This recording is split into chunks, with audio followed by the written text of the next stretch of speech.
Hey, good morning, everybody. You know who it is. It's your boy Mark. And now you already see that I'm in the garage, so you most likely think that this is another car video, repairing, how to maintain your car. Actually, it's not. You guys know that I'm heavily into sneakers. I love selling sneakers online. And I also have pretty much a huge inventory here in my garage where I keep all my products. Now, this video has to do with that special item right there. It's actually big. It looks small on camera, but it's pretty big and it's heavy. It's a vintage antique Matchbox shelf unit for the Matchbox cars. Now, this item right here, I paid $0 for. It's pretty much a co-assignment deal. Many of my videos, if you follow my channel, you know that I have a client that has a lot of antiques and vintage items. And we had this deal where I sell his items for him and we go half on the selling price. So as you can see here, this item is big, and I'm gonna show it to you here on the screen. It's sold for 400. We were asking for 5, but we negotiated at 4. This is a pickup only item. It's a rare item. I do not want to take care of it, meaning I don't want to be responsible for carrying it and transferring it to a customer. Well, the customer purchased this item at 400. If I would have known better, I would have just kept it at 500, but we agreed at 400. And when he sent over the money, now again, this is through one of my platforms. You know that I sell on multiple platforms, but this one is on eBay. And on that eBay listing, that item sold for 400 with pickup only.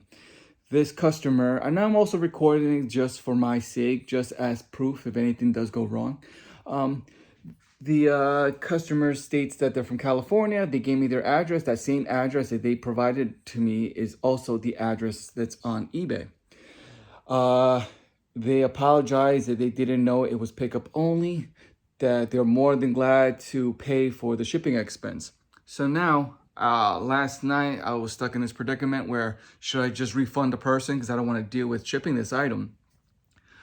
But you know, a sale is a sale. This is my business. This is how I make income. I sell a lot of things, a lot of items throughout the day through multiple platforms. And this one I just came across because it is big.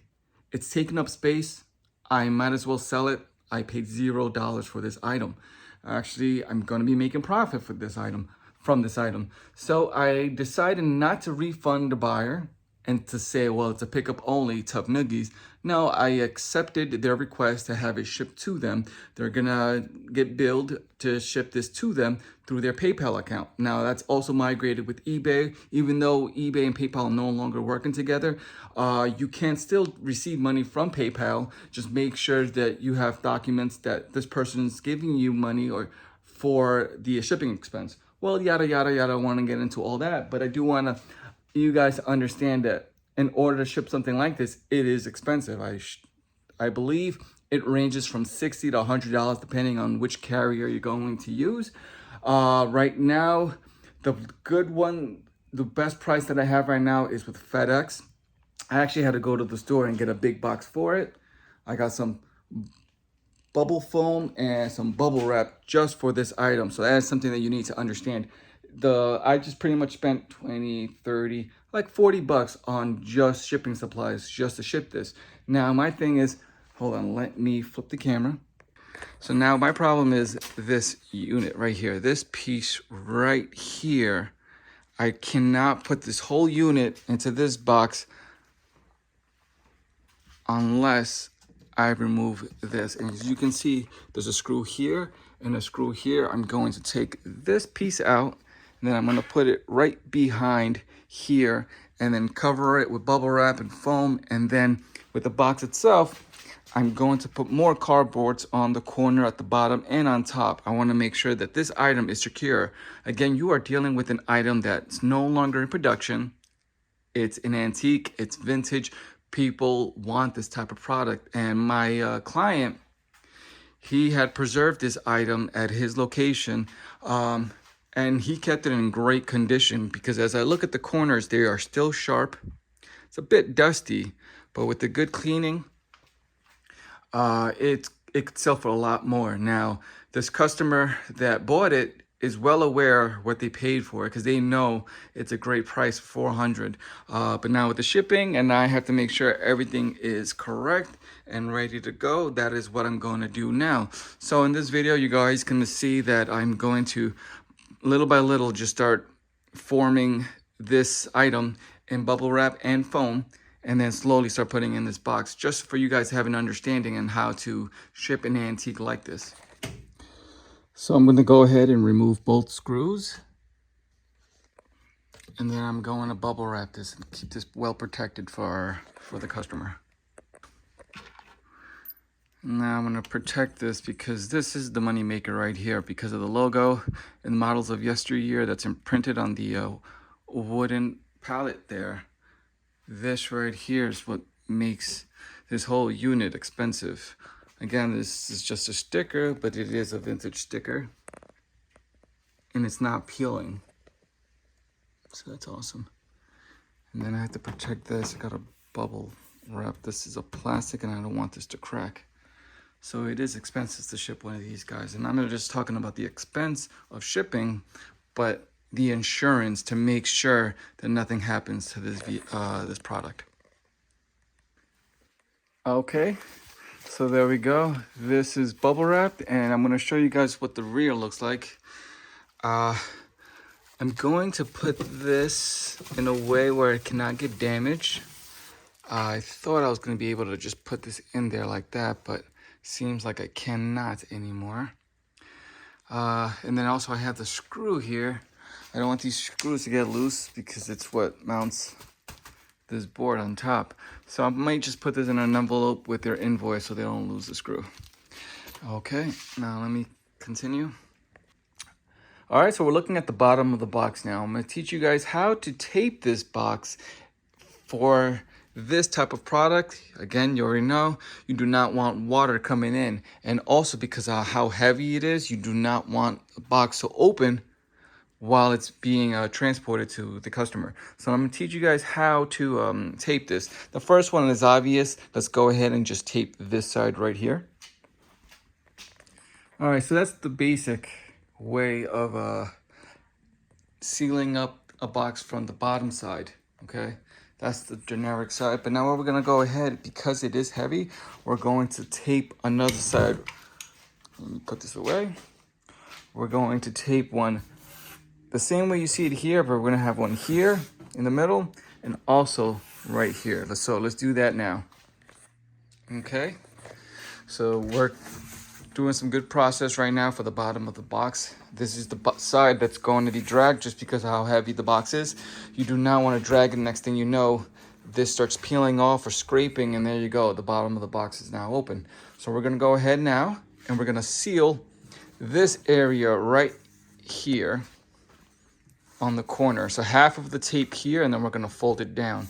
Okay, so let's do that now.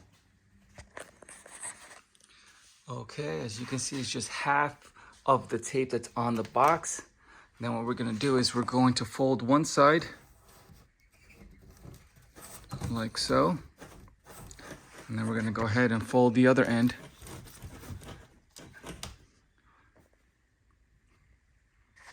And then we're just going to do that to it right there as well on the other side. And then, so now that corner is well protected and no moisture is going to go inside on the corners. Now let's do the same thing on this side. Okay, and that's the other side. And then we're going to just do one last one on this side right here. You can do multiple, but one is fine if you do it across here. And then that's about it. Okay, I said I was just gonna do one on this side, but I ended up doing it on the other sides as well. But you know what? This right here is now secure. Now I am confident nothing from the bottom is going to rip or get torn or bend. So we're good there. Now we can just flip the box over. And then we're gonna go ahead and put some foam sheet, or if you don't have foam sheet, you can use some cardboard box. Just kind of like leaving it as a flat bed for the item. thumb, if you are going to use an old box to recycle to ship something else in, or use an old box to shred it in pieces to use it as cushion, always keep in mind that you take off any information that may be on that box. It may have your name, full address, or what you purchased, or the location of the item that you purchased it from. Always take it out, peel it out, and if you cannot, just take, I'll give you an easy way of doing it. Just lightly make a square on the item that you want to peel off, and then take the corner of that sticker and pull up. All you really need is just a piece of it, and then you can just easily peel out that that slip or that the product label. But that's about it. After that, you're free to go. You know how many times I received customers' returns of my item in a box that has their information, stuff that I don't need to see. I mean, or a receipt from an old item that's in that box and they're returning my product in it. I mean, it has their information, it has their credit card number or the last 4 digits, stuff like that I don't need to see. So always make sure that you take anything of your information or others and take it out, because nobody else needs to see that. All right, so let's go ahead and now make that bed. Okay, so I'm just taking this type of cardboard and then leaving it like this and placing it on one side, and again doing the same thing on the other. All I'm really creating is just like a bed foam for the item. So once this is pressed down like so and so, I can put a foam sheet right on top of it. Okay, there we go. Something along a line like this. This is good, it's foam. Now I'm not too much worried about the corner, because again, I'm gonna get started foaming this bad boy, and once it's placed on top of this bed here, I'm gonna start working on the corners to make sure nothing on the corners is touching this box. And if it is, the only thing that should be touching the corners of this box is the bubble foam or the bubble wrap that will be placed here. That will be protecting the item. And then once the corners are protected, then I'm gonna go ahead and start putting some foam sheets with cardboard on the sides here. So let me do that now. Okay, so I have the bottom here covered in foam. This is just the first layer. Then we're going to go ahead and wrap up. It'll be so. That's fine that it doesn't meet with the bottom, because this is just the first layer. Okay, so on this side, all I really did is just bent the corners, took the flap down, taped it on this side, and did the same thing on this corner. This corner I cannot, just because it's too short, but I'll put some more of the foam here to cover that up, and that'll be the first layer. And then we're gonna go ahead and continue in the second layer. But before we do, we just gotta go on the other side and do exactly what you see here on the corner on that side. So I just placed something heavy on this side so it'd be tight enough for me to tighten the corners.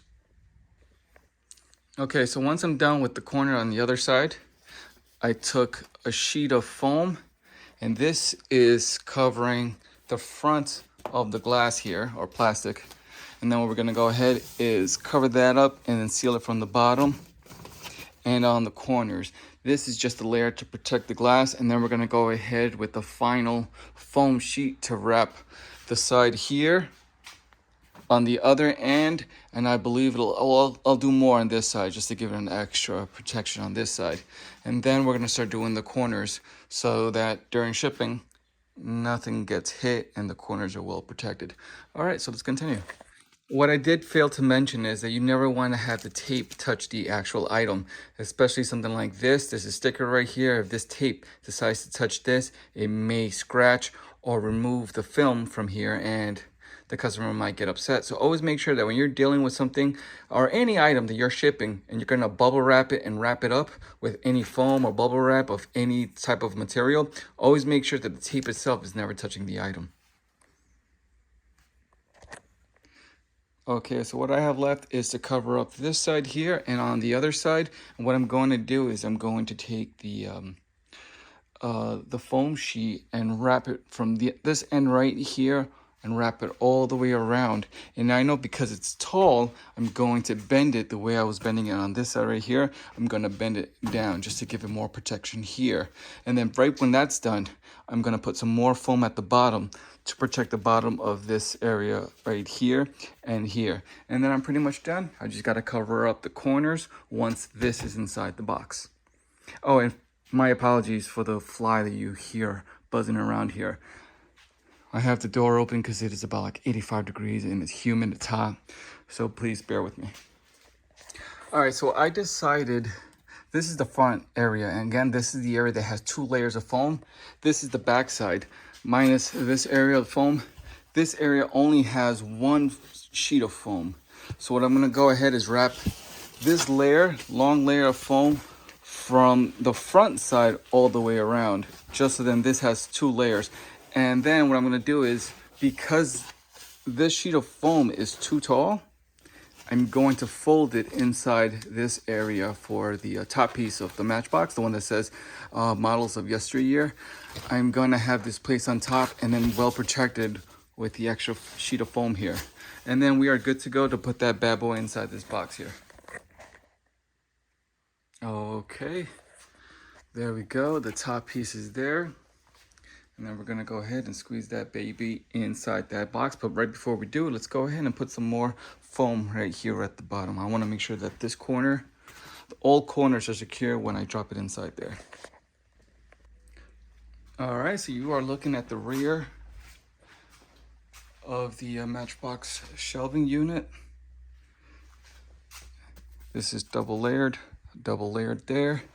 Again, this is just to protect the item itself, but now we're gonna go ahead and transfer it inside this box. And by doing so, when it's in here, we're gonna start putting some more foam on the corners to protect and preserve each side of the shelving unit. Because the last thing you want is the customer to open this up to see that the corners are broken because of poorly protected box here. So let's do that now. All right, so I have the item inside the box. Fits perfectly. I have enough space to protect the side and corners, and that is what I'm going to do now. But the only dilemma that I see here is that the shelving unit itself is slightly higher than the box, and that's because of the Matchbox, the sign. I have it placed here. It's well protected. I'm not too concerned of it. I'm gonna put more foam here and a cardboard box on top of that, a cardboard sheet. But by doing so, I'm looking at the box itself, and it is about 1.5 inches. I would say a good 3 inches. So what I'm gonna do is I'm going to score 3 inches from this side, from all sides actually, so then I can bend it from 3 inches and then flap it down. And that's what I'll do at the end, but let me go ahead now and start protecting the corners. Okay, so I took this sheet from this box here. I'm just gonna bend this side as so, and then bend it right there. Now what I'm gonna do is I'm going to squeeze that on this corner. So as you can see that this sheet of cardboard is folded. Now it has 2 thickness of sheet protecting the bottom side of the unit. So let me just carefully snug that in there. There we go. And now we're gonna go ahead and do the same thing on that corner. All right there. Well, there you go. Protected. I just gotta do this corner and that corner and put some foam around this area on the edges here. All right, so I have 2 sheets left, and I already went ahead and placed it on that corner and that corner. So now all corners are well protected, but I still see that I can place this down and still have space here for more cardboard or more foam. What I'll do is I'm gonna bend some cardboard, do the corner there, and place it right there, and then we're good, and just start foaming the top piece. Okay, so now I'm gonna go ahead and fold foam sheets and do the corners here, and just fill in the gaps on the side here. So let me do that now. All right, and this is what I was referring to. Now I'm very secure and confident that nothing is gonna happen to this item. The only thing that I am concerned is the box itself because it is too high. So what I'm going to do now is I'm going to score about an inch or two. See where the line bends? I'm actually going to raise it to right here and score this side. But not from the inside of the box. What you want to do is on the outside of the box, you just want to score about an inch or two from the line here. And I'm going to do that all around and then flap it down. But I do have to remember that I still have to place this somewhere just so that the customer can see it. And I'm going to put like an orange tag for them to understand that this needs to be installed. But that's about it. So let me continue. All right, so I went ahead and scored about 2 inches on the cardboard from the outside, and then I flapped it inwards. So now all I gotta do is tape it up. But right before I tape it up, I do wanna put some more foam on this top layer here, and then I'll be done. So there you go. That is the final product inside the shipping box. Now all I gotta do is just take precise measurements of the box and the weight. And if this box height is 21 inches and a half, it's considered 22. Keep that in mind. They are, well, FedEx, I know that they are very precise with their measurements. And so is UPS. Not that much with USPS. But either way, I'm going to be precise and round it off to the higher number for the dimensions of this box. And then I got to weigh it. Now, my problem is the weight machine. My weight machine is very small. It's this one right here. So like I said, this is my my scale, and I just gotta see how I'm going to fit this box in this space here to see how much it weighs. Let me try.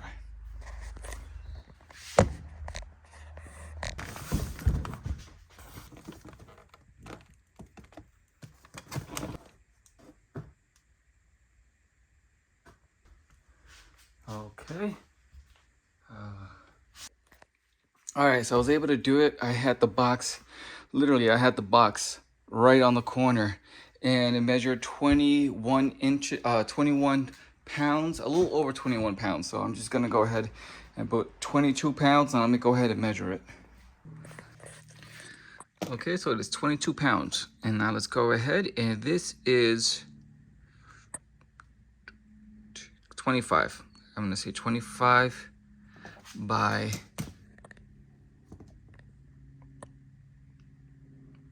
I'm gonna be 17.